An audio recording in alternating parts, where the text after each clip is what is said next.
Le Soleil. Éblouissant, puissant, source de vie.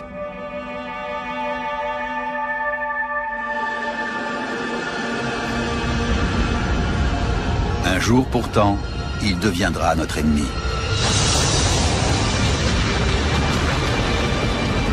Pour survivre, nous devrons quitter notre planète.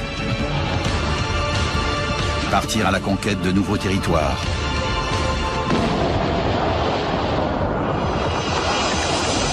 Et transformer d'autres mondes pour recréer celui que nous aurons laissé derrière nous. Dans un avenir lointain, le Soleil deviendra un monstre. Il exterminera toute vie sur Terre et avalera des planètes entières. Il finira même par s'autodétruire. Ça va arriver. Un jour, notre Soleil mourra, et ce jour-là, nous partirons avec lui. Il est temps de penser à l'avenir.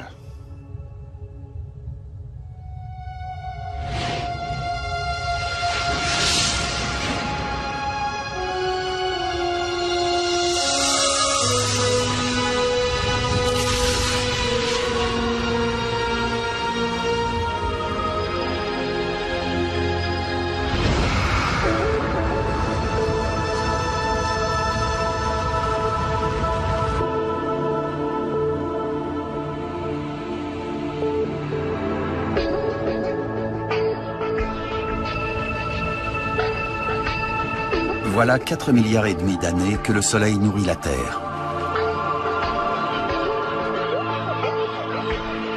Il fournit l'énergie qui permet aux plantes de pousser.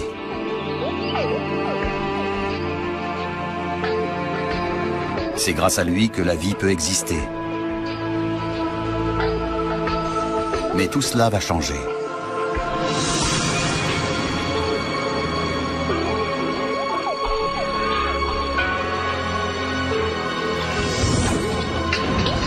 Lentement, inexorablement, l'astre solaire ne cesse de se réchauffer.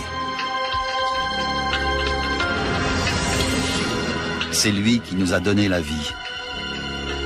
Mais ce qu'il a donné, il peut aussi le reprendre.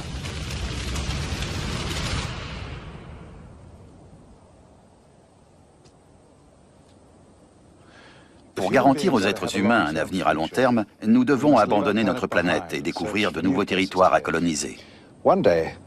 Un jour, nous vivrons là-haut, quelque part dans l'espace.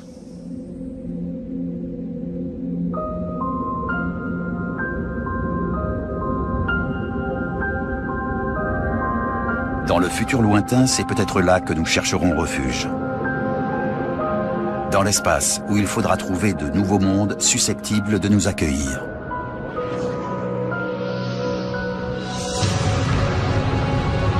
Parce que nous devrons fuir notre Soleil.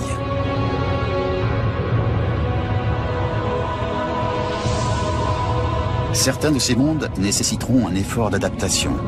D'autres ressembleront peut-être à la Terre.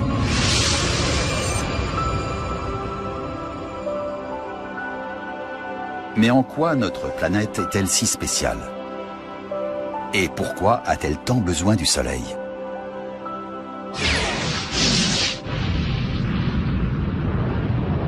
Observons le Soleil tel qu'il est aujourd'hui. Au centre du système solaire, la Terre tourne autour à peu près là. Ajoutons les autres planètes.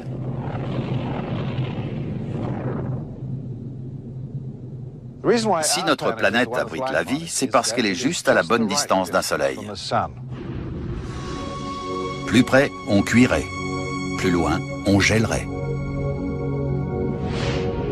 Nous vivons dans une zone de sécurité qui convient parfaitement à la vie. Le problème, c'est que cette zone se déplace. Le Soleil se réchauffe et du coup, la zone propice à la vie ne cesse de s'éloigner. La Terre finira forcément par sortir de cette zone de sécurité. Ce jour-là, nous serons condamnés. Notre planète mourra.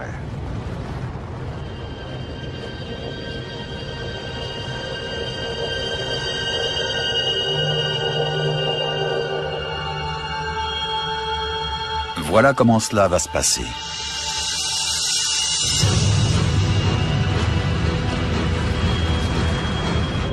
À mesure que le Soleil consomme l'énergie provenant de son noyau, sa température s'élève. Lorsqu'il sera 5% plus chaud qu'aujourd'hui, toute la végétation sur Terre mourra.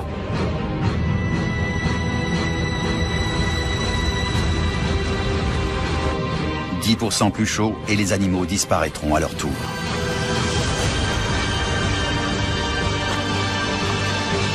15% plus chaud et les fleuves et les océans s'évaporeront en gigantesques bancs de nuages qui retiendront encore davantage la chaleur. Dans le futur lointain, la vie sur Terre deviendra impossible. Et on ne peut rien faire pour l'empêcher. Mais qu'adviendra-t-il de nous ?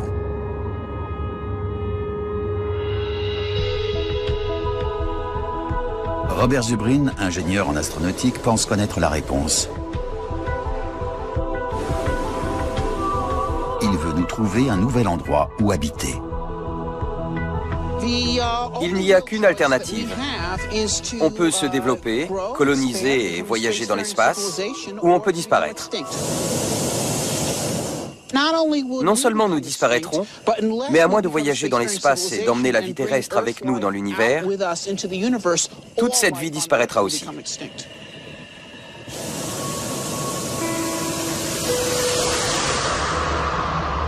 L'objectif de Robert Zubrin, c'est de nous envoyer sur Mars.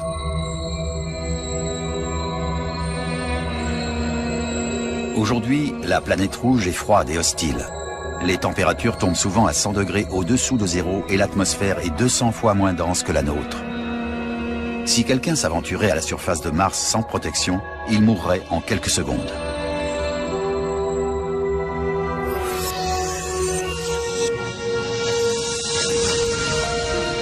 Mais d'après certains scientifiques, nous pourrions malgré tout nous y établir.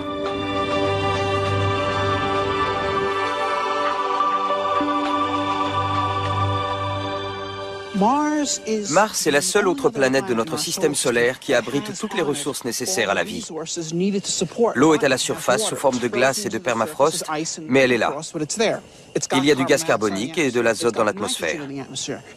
Si les hommes apprennent à développer des techniques pour utiliser ces ressources, nous pourrons faire de Mars un lieu susceptible d'accueillir les êtres humains. Un nouveau monde pour notre postérité.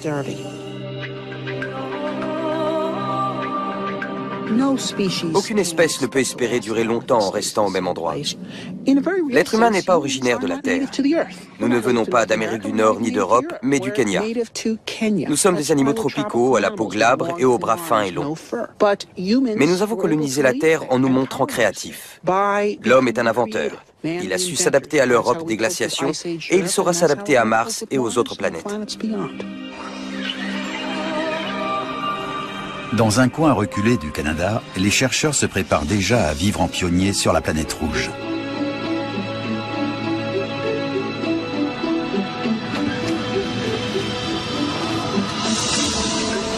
Ils ont réussi à surmonter les difficultés de la vie dans une capsule spatiale. Robert Zubrin est optimiste. Nous sommes prêts à nous lancer.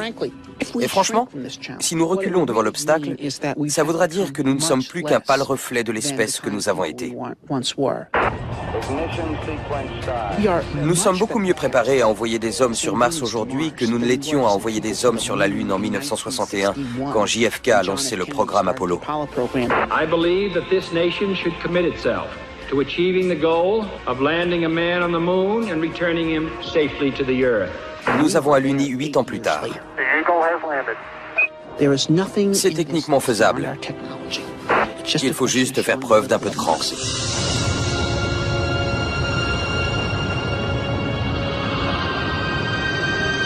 À en croire Robert Zubrin, nous avons déjà la technologie. Il ne nous manque plus que la volonté. Mais ça ne suffira peut-être pas. Il n'y a qu'à voir ce que nous laisserions derrière nous. Ceci est la base de notre survie. Des plantes, sources d'oxygène, d'innombrables espèces animales. comment s'en sortir sans eux? Notre survie est assurée par tous les êtres vivants avec lesquels nous partageons notre planète. L'air que nous respirons, ce que nous mangeons, tout ça est créé par d'autres formes de vie. Si nous partons sur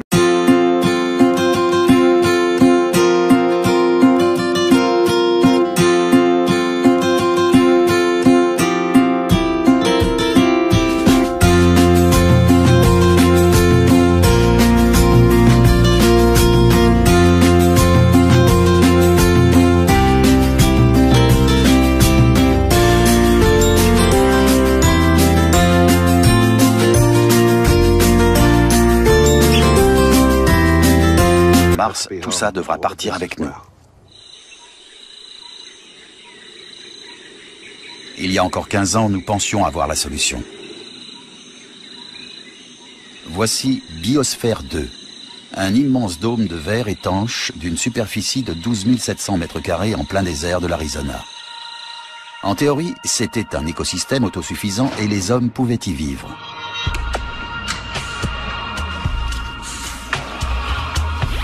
Les arbres produisaient de l'oxygène tandis que les nuages et les océans artificiels régulaient le climat.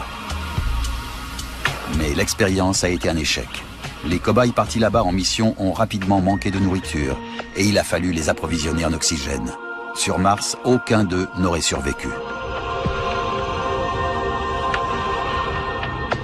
Pour avoir une chance de coloniser un jour la planète rouge, il va falloir trouver autre chose. Le plus simple, ce serait peut-être de la changer.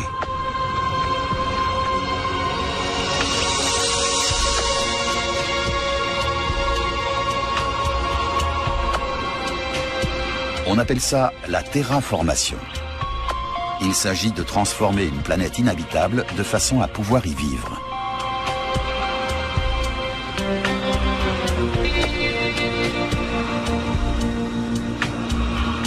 D'après Chris McKay, chercheur à la NASA, on pourrait faire de Mars un endroit étonnamment similaire à la Terre.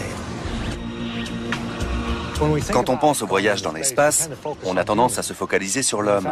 Mais en fait, il s'avère qu'il est plus facile d'y envoyer d'abord des plantes et des micro-organismes. Ce seront les premiers martiens.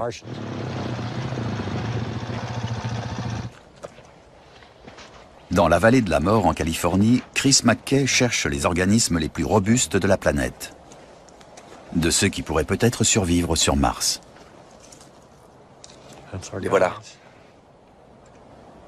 Ces traînées verdâtres sont des algues, des organismes microscopiques qui prospèrent même dans le climat hostile et changeant de la vallée de la mort.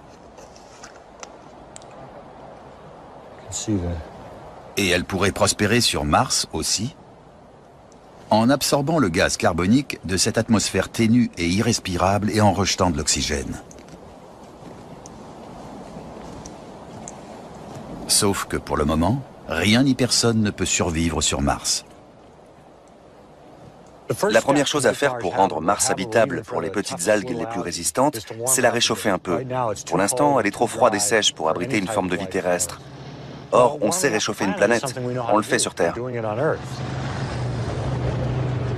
Ce qui pollue sur Terre serait une solution sur Mars. Quelle ironie.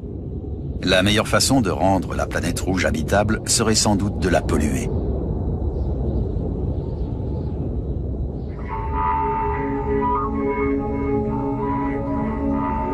Voilà comment on ferait.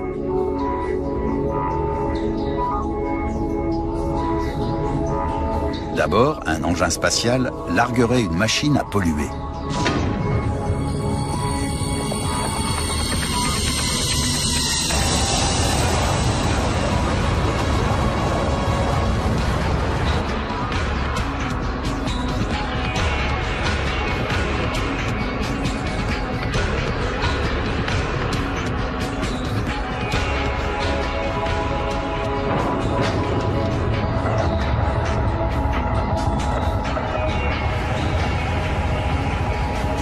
L'appareil aurait pour fonction d'aspirer un mélange de poussière et d'atmosphère martienne et de les transformer en nouveaux composants chimiques. Il rejetterait ensuite ces gaz à effet de serre pour réchauffer la planète, ainsi qu'une suie noire pour absorber la chaleur du Soleil. Si nous envoyons beaucoup de machines, Mars finira par être assez chaude pour que ces algues puissent y survivre.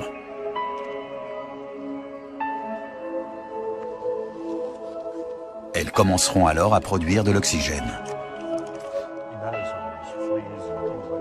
Mais pour accélérer le processus, il nous faudrait des sources d'oxygène plus efficaces. Et nous n'en connaissons pas de meilleures que les plantes et les arbres.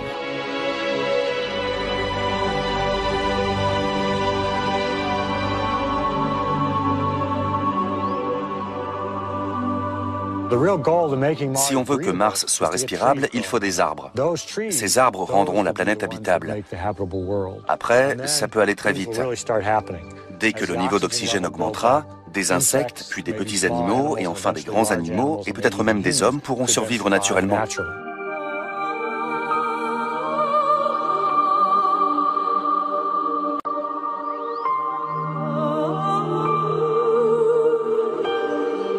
Nous avons théoriquement les moyens de changer Mars. Voilà le calendrier. D'ici 50 ans, on envoie des hommes sur Mars. Peu après, on envoie des bactéries et des algues. Une trentaine d'années après, on plante des arbres. Enfin, les hommes reviennent, mais cette fois dans un environnement naturellement viable pour eux. Nous aurons alors appris à survivre sur 2 planètes. Pas seulement nous les hommes, mais toute la vie.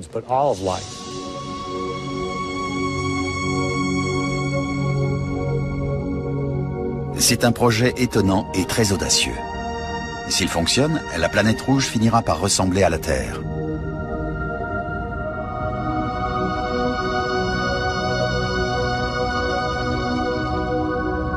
Mais Mars non plus ne durera pas éternellement. Même là-bas, nous ne serons jamais à l'abri du pouvoir destructeur du Soleil.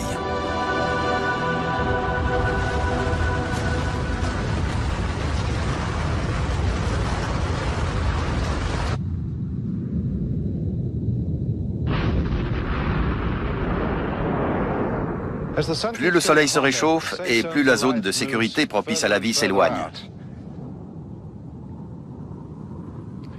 Ça, c'est Mars. La Terre est morte, c'est ici que nous vivons.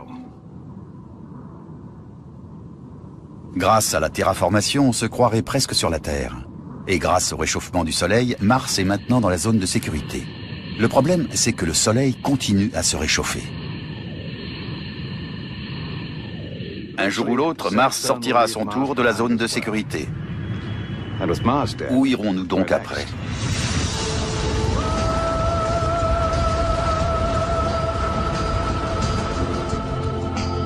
Une fois encore, l'humanité devra déménager. Et une fois encore, elle devra s'éloigner d'un soleil de plus en plus brillant. Mais les autres planètes de notre système solaire sont extraordinairement hostiles. Nous n'avons aucun espoir de terraformer un jour des géantes gazeuses comme Jupiter et Saturne. Pour survivre dans ces exomondes, ce ne sont pas les planètes qu'il faudra changer. Il faudra sans doute nous changer nous-mêmes. David Brin est un auteur de science-fiction. Il gagne sa vie en imaginant des mondes futurs. L'univers est vaste et la Terre est un environnement très spécialisé. Mais nous ne trouverons pas beaucoup d'autres terres dans l'espace. Si nous voulons coloniser la galaxie, il va falloir nous adapter. Il n'est pas facile pour les êtres humains de s'accoutumer à cette idée, parce qu'on a plutôt l'habitude de voir l'environnement s'adapter à nous.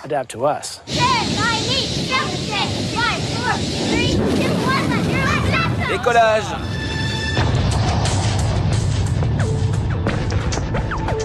À mesure que le Soleil se réchauffera, de nouveaux mondes deviendront candidats à accueillir la vie. Voici Europe, l'une des gigantesques lunes de Jupiter. Aujourd'hui, c'est une planète sans air et recouverte d'une couche de glace dure comme de l'acier. Mais à l'avenir, elle sera très différente.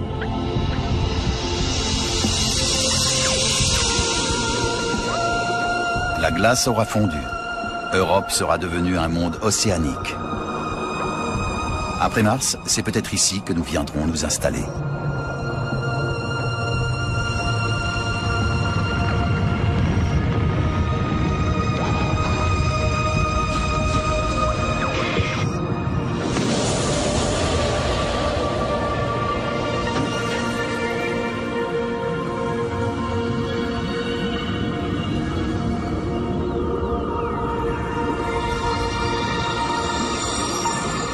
pourrions bâtir des villes au fond d'une mer inconnue. Mais pour David Brin, vivre derrière une paroi de verre n'est pas une solution à long terme.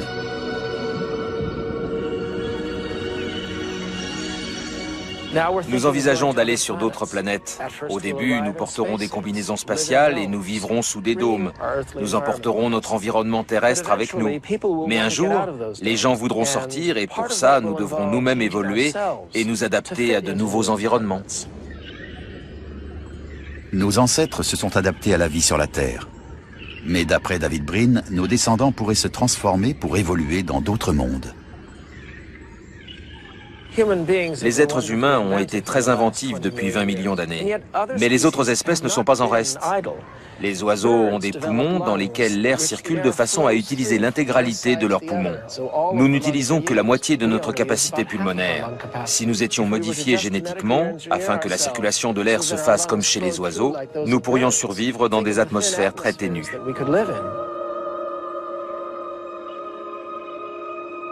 Ne serait-ce pas formidable de pouvoir hiberner comme un ours? Ça nous permettrait de voyager jusqu'à des exoplanètes.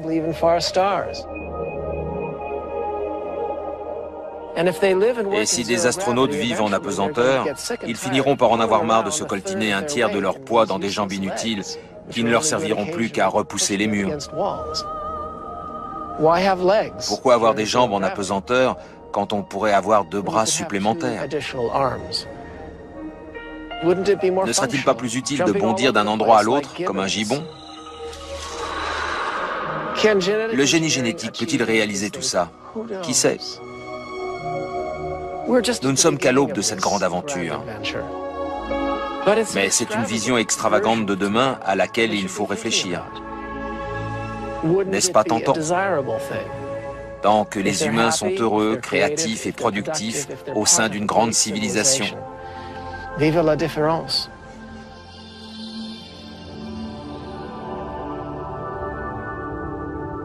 Nous en sommes réduits aux hypothèses. À quoi ressembleront nos descendants? Seul l'avenir le dira.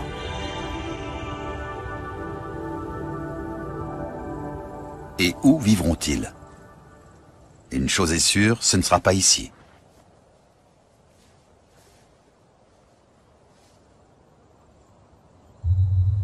Ce n'est pas seulement que le Soleil aura brûlé toute vie sur Terre. La planète elle-même n'existera plus.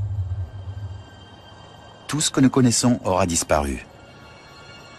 Dans le futur lointain, notre Soleil deviendra un monstre.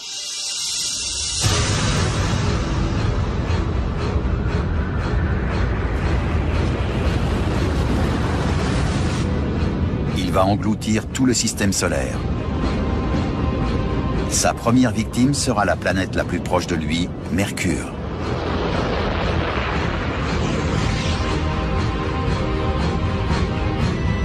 Vénus est la suivante, transformée en une boule de matière en fusion.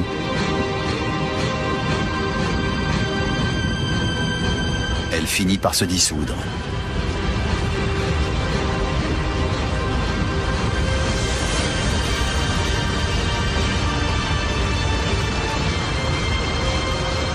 Le Soleil continue à grossir.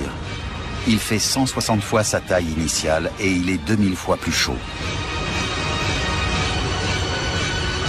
Sa prochaine victime est la Terre.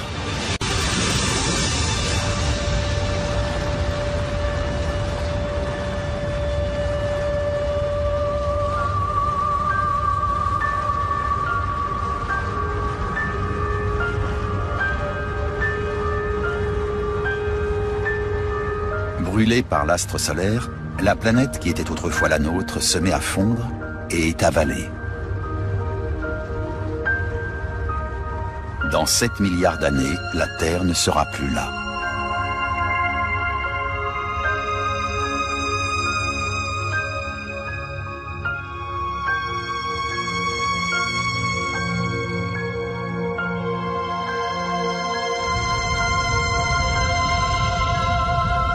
Aujourd'hui, la question reste entière. Le destin de notre planète est-il aussi le nôtre? Pouvons-nous réellement survivre à la mort de la Terre? Regardez où nous en sommes et voyez le chemin parcouru. Comparé à il y a un siècle, nous vivons dans un univers de science-fiction avec des gratte-ciel de 100 étages. Comment croire, quand on voit ça, que d'ici un siècle, il n'y aura pas une nouvelle ramification de la civilisation humaine sur Mars? Revenons maintenant 1000 ans en arrière. Un monde éclairé uniquement par le feu. Qui peut affirmer que dans 1000 ans, il n'y aura pas des centaines de nouvelles ramifications de la civilisation humaine sur des mondes gravitant autour de centaines d'étoiles dans cette galaxie?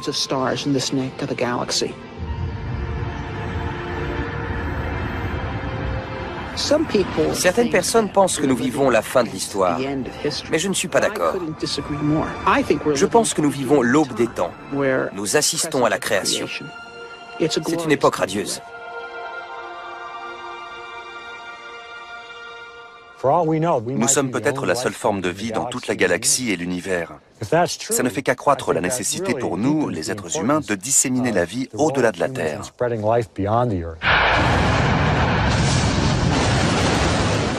Si nous sommes la seule étincelle de vie, il ne faut surtout pas la laisser s'éteindre.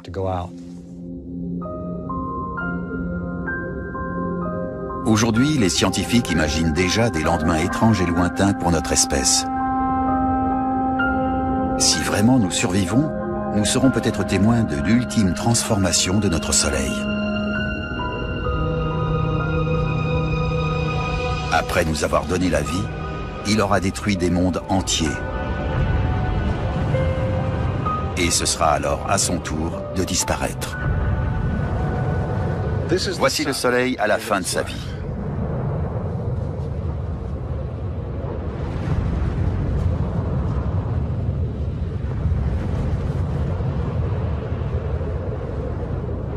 Une couche après l'autre, il est en train de se désagréger. De gigantesques traînées de matière d'étoiles dérivent dans l'espace. Le processus a pris des millions d'années, mais sa conclusion est inévitable. C'est la mort de notre Soleil.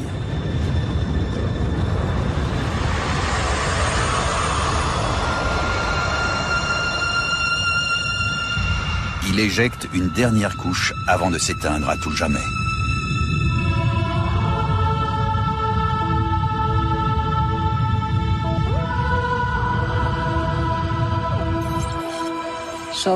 Un jour, le Soleil disparaîtra. Cet événement sera-t-il important pour nos descendants dans plusieurs milliards d'années? Je ne crois pas, parce qu'ils auront alors déjà observé ce phénomène sur quantité d'autres étoiles.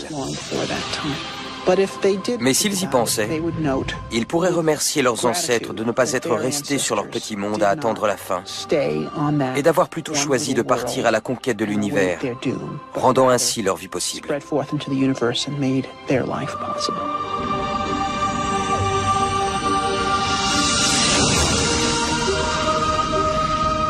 Personne ne connaît notre futur, mais celui de notre Soleil est déjà scellé. Un jour ou l'autre, nous devrons quitter la Terre. Notre planète n'existera plus. Notre vie sera dans l'espace.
L'énergie qui permet aux plantes de pousser.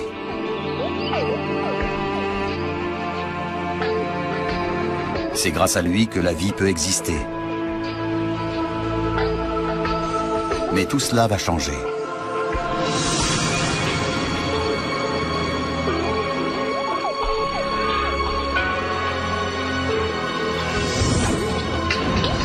Lentement, inexorablement, l'astre solaire ne cesse de se réchauffer. C'est lui qui nous a donné la vie. Mais ce qu'il a donné, il peut aussi le reprendre.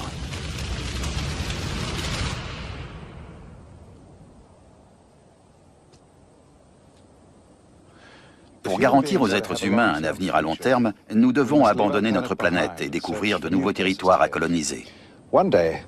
Un jour, nous vivrons là-haut, quelque part dans l'espace.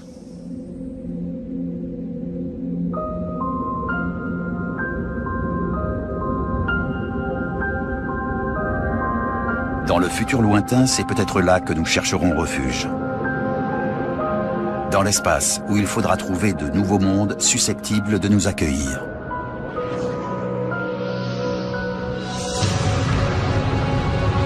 Parce que nous devrons fuir notre soleil.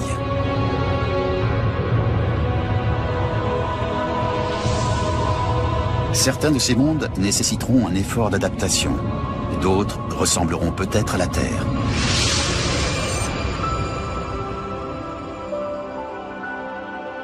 Mais en quoi notre planète est-elle si spéciale? Et pourquoi a-t-elle tant besoin du Soleil?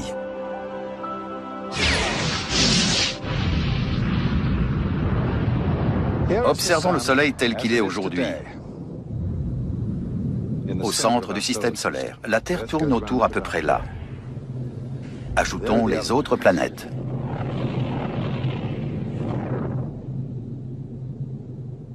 Si notre planète abrite la vie, c'est parce qu'elle est juste à la bonne distance d'un Soleil. Plus près, on...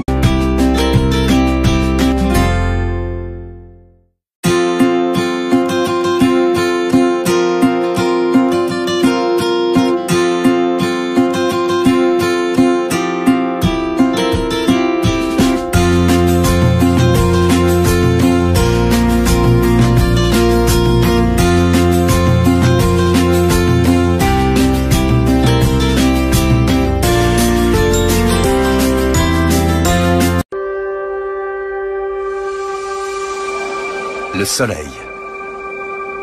Éblouissant, puissant, source de vie.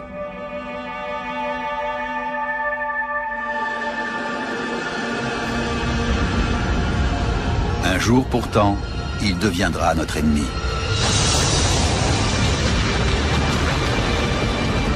Pour survivre, nous devrons quitter notre planète. Partir à la conquête de nouveaux territoires.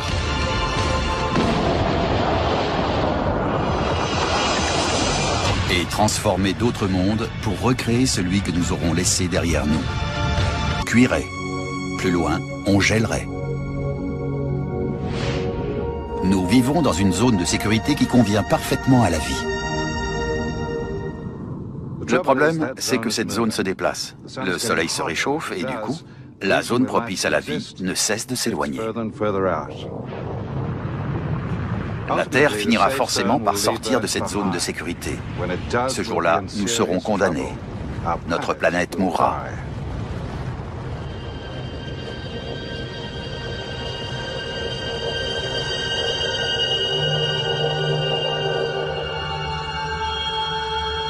Voilà comment cela va se passer.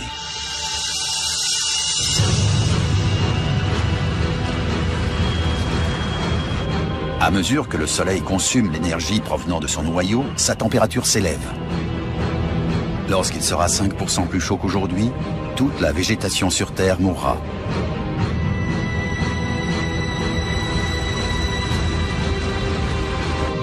10% plus chaud et les animaux disparaîtront à leur tour.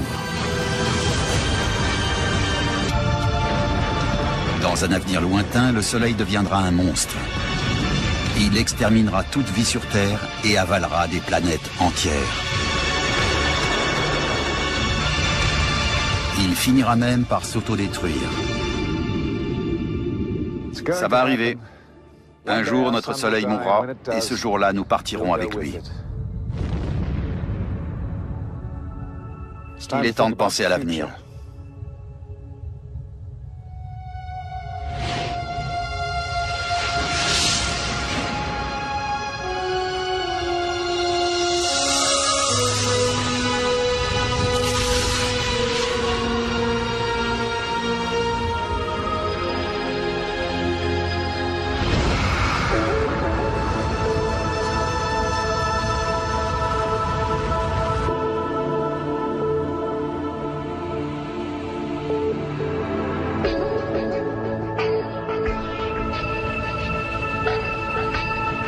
Voilà 4,5 milliards d'années que le Soleil nourrit la Terre.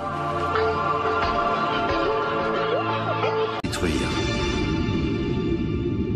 Ça va arriver. Un jour, notre Soleil mourra, et ce jour-là, nous partirons avec lui. Il est temps de penser à l'avenir.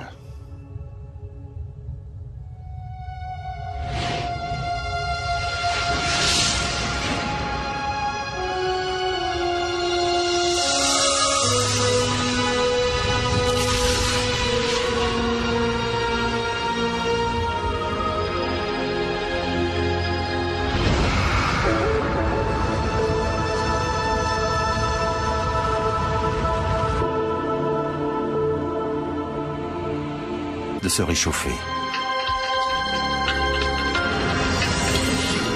C'est lui qui nous a donné la vie. Mais ce qu'il a donné, il peut aussi le reprendre.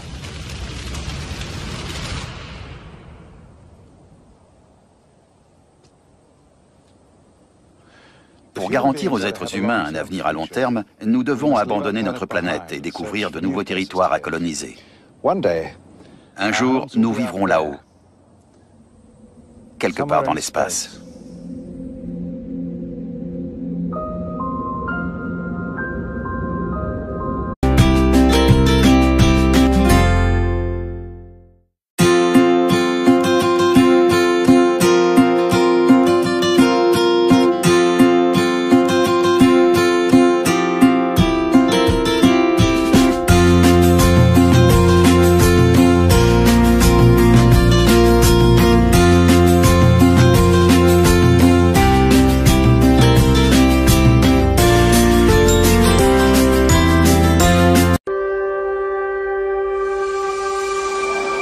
Le Soleil.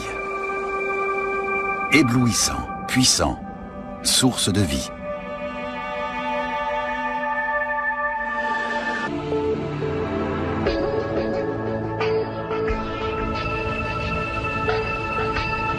Voilà 4,5 milliards d'années que le Soleil nourrit la Terre.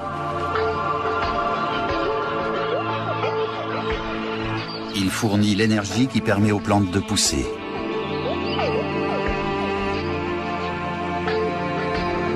C'est grâce à lui que la vie peut exister. Mais tout cela va changer.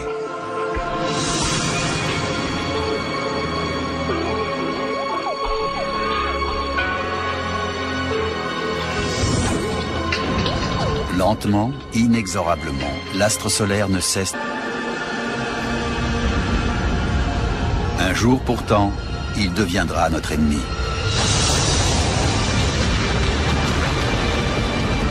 Pour survivre, nous devrons quitter notre planète. Partir à la conquête de nouveaux territoires.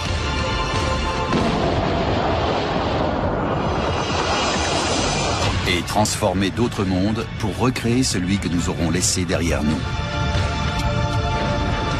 Dans un avenir lointain, le Soleil deviendra un monstre. Il exterminera toute vie sur Terre et avalera des planètes entières. Il finira même par s'auto-détruire.